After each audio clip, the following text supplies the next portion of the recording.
Kami akan sampaikan untuk Anda update perkembangan pasar pada pukul 10.01 waktu Indonesia Barat. Kita akan lihat bersama posisi indeks harga saham gabungan. Dari charting jelas terlihat bahwa IHSG dibuka pada perdagangan hari ini terkoreksi, bahkan melanjutkan koreksi penutupan perdagangan kemarin. Langsung dibuka di bawah teritori 7.896,38. Kemudian dari pukul 9 hingga pukul 10 1 jam perdagangan tekanannya semakin dalam. Kita lihat ada valley, ada lembah di sini yang terbentuk, ada tarikan mencoba untuk bertahan berada di zona 7.700-an begitu ya, tapi terus terkoreksi, bahkan akumulasi koreksinya sudah mencapai 3,35% atau di 7.676,95 untuk data pukul 10.02 waktu Indonesia Barat. Di mana indeks harga saham gabungan ini kembali melemah 187,91 poin, turunnya 2,4% ke level 7.746,21 di pembukaan perdagangan Rabu pagi ini.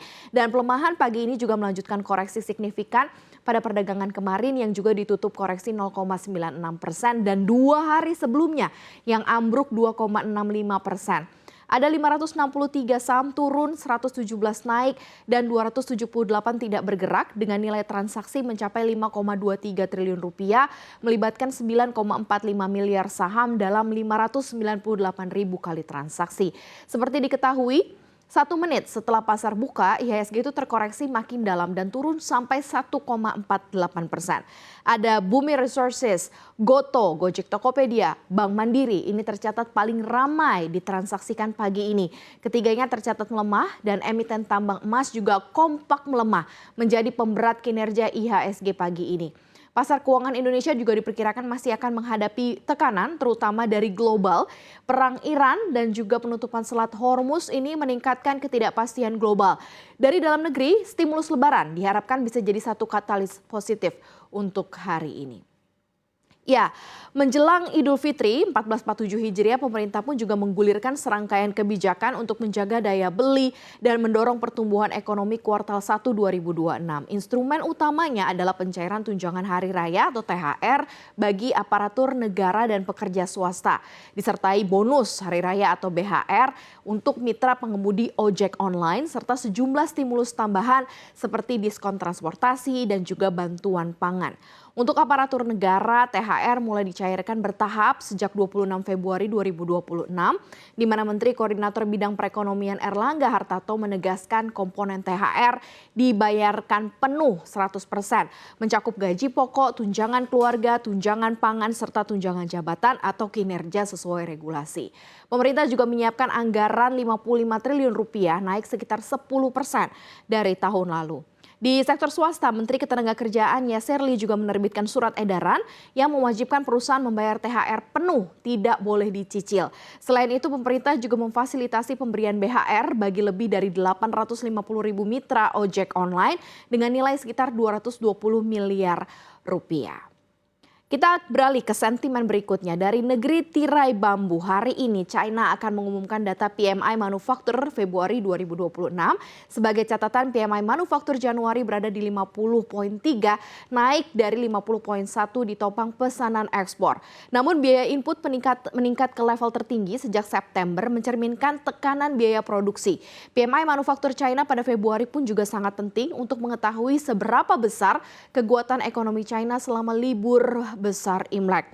Pemerintah China juga memasuki pekan krusial pada 2 hingga 6 Maret 2026 dengan menggelar rangkaian agenda politik tahunan paling penting negara tersebut, yaitu Two Seasons atau Liang Hui.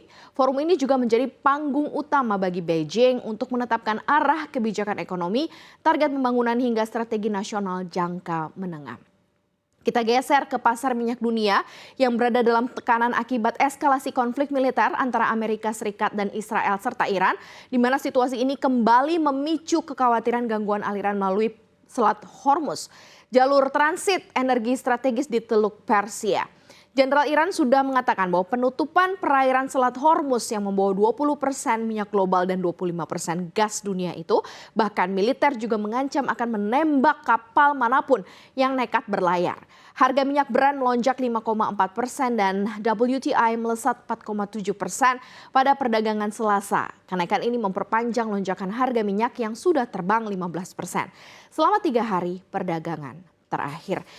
Kita akan lihat bagaimanakah respons sektoral dari beberapa sentimen yang sudah kami sampaikan. Kita lihat dari posisi sektor-sektor yang ada di Bursa Efek Indonesia.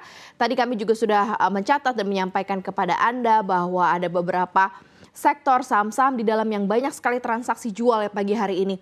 Kita mulai dari finansial yang terkoreksi 2,37%, konsumer primer terkoreksi 2,7%, konsumer non-primer 4,82%. Perindustrian juga terkoreksi di 3,82%. Range koreksi 4 sektor utama ada di kisaran 2 hingga 4%. Kita geser ke 4 sektor selanjutnya. Kita mulai dari energi, di mana energi cukup esensial karena adanya konflik yang berkepanjangan atau konflik yang terjadi antara Amerika Serikat, Israel, serta Iran ini membawa beberapa saham-saham energi yang kemarin sebenarnya sempat cukup mengapresiasi oil khususnya, dan hari ini tampaknya ada tekanan yang terjadi di saham-saham based on energi 3,1% dan bahan baku 6,68%. Konten bahan baku itu lekat sekali dengan logistik, di mana logistik juga erat kaitannya dengan supply system yang terjadi saat ini, begitu ya. Mungkin inilah yang membuat saham-saham berbasis bahan baku di Lego atau banyak sekali dilepas pada perdagangan hari ini. Infrastruktur terkoreksi 3,99% dan properti terkoreksi 2,8%. Kita ke 3 sektor selanjutnya. Ada 3 sektor teknologi, transportasi, kesehatan semua juga kompak melemah, di mana transportasi ini tadi ya connectionnya adalah tadi ke bahan baku, di mana korelasinya terjadi sehingga koreksinya pun hampir mendekati begitu ya 5%, 5,04%, teknologi 2,54% dan kesehatan 1,51%. Sekarang kita lihat bagaimanakah rupiah, daya tahan mata uang rupiah terhadap dolar Amerika Serikat. Kita lihat rupiah sedikit lagi range-nya mencapai ke 17.000. Positioning-nya saat ini rupiah di range perdagangan 16.890 sampai 16.930. Dan saat ini di pasar spot 10.09 rupiah kita ditransaksikan di 16.900 rupiah per dolar Amerika Serikat. Dan kita lihat bagaimanakah rupiah dan mata uang utama lainnya. Posisi rupiah terhadap Singapura dolar juga melemah 0,23%, rupiah melemah terhadap yen Jepang 0,37%, dan rupiah melemah terhadap euro 0,16%.